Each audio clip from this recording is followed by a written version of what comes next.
छोड़ के चले जे भी गे हसीना गे कोना जीवोगे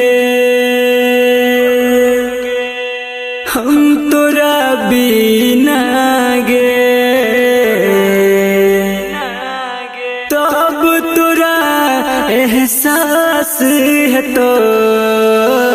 डोली के तोर बास है तो कोई हमला से जतो डोली के तोर बास है तो कोई हमला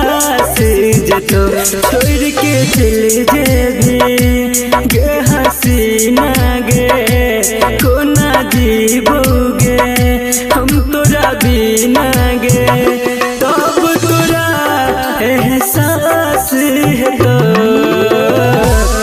के तोर बास है तो वही हमला से जतो बोली के तोर बास है तो वही हमला से जतो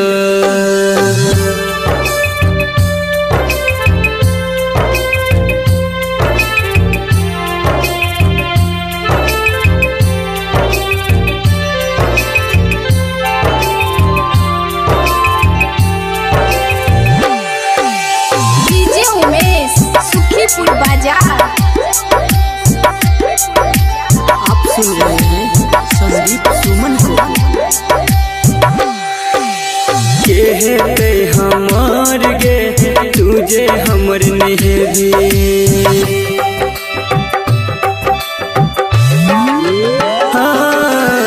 कहते हमार गे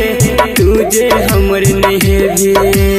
गुजर के दुनिया हमर के पिया के घर बसे भी सपना में हमरा ये भी रोजो रोज कने भी मर जबोगे पगली हे ना जे तू सत भी तब तोरा एहसास है तो डोली के तोर बास है तो वही हमला से जतो डोली के तोर बास है तो वही हमला से जतो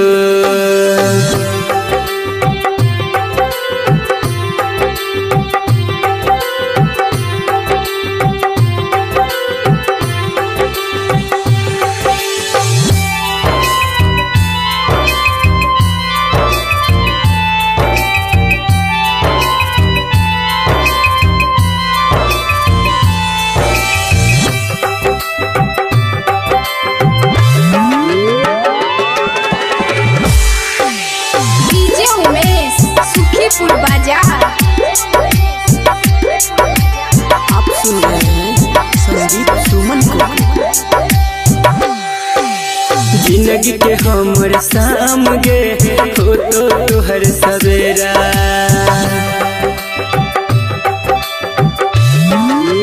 हो जिंदगी के हमर शाम गे हो तो तुहर सवेरा